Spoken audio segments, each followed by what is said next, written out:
Exercise 5.6 question number 1, name the type of triangle. इसमें हमें triangle का नाम बताना है। पहला दिया है triangle with length of side 7, 8 and 9 centimetre. अगर तीनों ही साइड अलग हैं तो ये हमारा कौन सा कहलाएगा?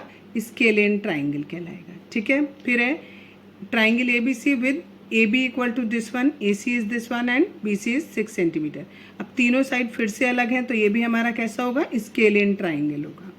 नेक्स्ट है हमारा तीनों साइड इक्वल दिया और 5 सेंटीमीटर, तो ये हमारा कैसा हो गया? इक्विलेटरल हो गया, इक्विलेटरल ट्राइंगल हो गया। ठीक है। ये वाला स्केलेन था, ये भी स्केलेन था, ये इक्विलेटरल हो गया।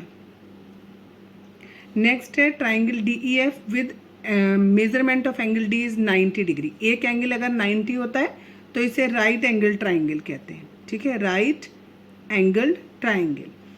अब इस वाले ट्राइंगल में हमें एंगल y दिया हुआ है 90 और दो साइड इक्वल दिए हैं। अभी समझाते हुए बताया था आपको कि अगर हमारी दो साइड इक्वल हैं, ठीक है, ये हमारा y दिया है, ये 90 डिग्री दिया है, एक x मान लेते हैं, एक z, ये और ये साइड इक्वल दिए, तो इसे कहेंगे isosceles right angled triangle. Next दिया हुआ है हमें, इसमें हमें तीनों का मेजरमेंट अलग दिया है, तीनों एंगल का मेजरमेंट अलग दिया है और तीनों ही एंगल 90 डिग्री से छोटे हैं, तो इसे एक्यूट एंगल्ड ट्राइंगल बोलेंगे। नेक्स्ट हमें मैचिंग करनी है। इसमें दिया है 3 साइड्स ऑफ इक्वल लेंथ। अगर तीनों साइड इक्वल है तो ये क्या कहलाएगा? हमारा इक्विलेटरल ट्राइंगल। नेक्स्ट है 2 साइड्स ऑफ इक्वल लेंथ, इसको हम कहेंगे आइसोसेलेस ट्राइंगल। नेक्स्ट है हमारा all sides of different length, तो ये हमारा हो गया स्केलेन ट्राइंगल। 3 एक्यूट एंगल, तो इसको एक्यूट एंगल्ड ट्राइंगल बोलेंगे। 1 राइट एंगल, तो इसे राइट एंगल्ड ट्राइंगल बोलेंगे। 1 ऑब्ट्यूज एंगल, तो ये हो जाएगा ऑब्ट्यूज एंगल्ड ट्राइंगल। नेक्स्ट है 1 right angle with 2 sides of equal length. एक राइट एंगल है, इसकी 2 साइड इक्वल है, तो इसको क्या बोलेंगे? It is isosceles right angled triangle. Next question number 3, इसमें कहा है name each of the following triangle in 2 different ways. 2 तरीके से नाम लिखना है, एक साइड के बेसिस पे लिखेंगे, एक एंगल के बेसिस पर। तीनों साइड 2 साइड सेम है तो आइसोसेलेस ट्राइंगल हो गया, आइसोसेलेस ट्राइंगल।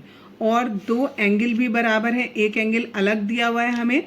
ठीक है, तो जब 2 एंगल हमारे बराबर होते हैं तो हम उसे क्या कहते हैं? Isosceles triangle. 2 एंगल भी बराबर हैं, ये आइसोस, और तीनों एंगल सॉरी इसके छोटे हैं। ठीक है, तीनों एंगल इसके छोटे हैं 90 डिग्री से, तो it is acute angle triangle. 2 side equal थी इसलिए आइसोसेलेस, तीनों एंगल 90 से छोटे हैं इसलिए एक्यूट। यहाँ पर तीनों साइड अलग हैं, तीनों साइड अलग हैं तो ये स्केलियन ट्राइंगल हो जाएगा। और एक हमें 90 डिग्री दे रखा है एंगल, तो it is right angle triangle भी कह सकते हैं इसको। नेक्स्ट है, इसमें हमें 2 साइड 7, 7 दिए हैं, तो इट इज़ आइसोसेलेस ट्राइंगल। और एक एंगल क्या दिया है? 90 से ज़्यादा दिया है, तो it is obtuse angle triangle. Next है, ये हमें ये भी 10 दिया हुआ है और ये भी 10 दिया हुआ है और ये 90 डिग्री दिया हुआ है, तो इसका हम 2 तरीके से नाम रख सकते हैं। दोनों साइड इक्वल हैं इसलिए हम इसे आइसोसेलेस ट्राइंगल भी कह सकते हैं, और एक एंगल 90 है इसलिए हम इसे राइट एंगल ट्राइंगल भी कह सकते हैं। नेक्स्ट है, इसमें तीनों साइड इक्वल है, इसे इक्विलेटरल ट्राइंगल कहेंगे। और जब तीनों साइड इक्वल होती हैं तो उसके तीनों एंगल भी कैसे होते हैं? इक्वल होते हैं, और तीनों एंगल 60 डिग्री के होते हैं, तो इसे हम एक्यूट एंगल ट्राइंगल भी कहेंगे।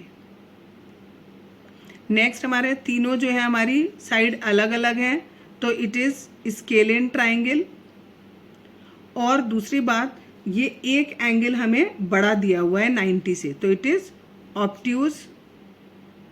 Obtuse angle triangle.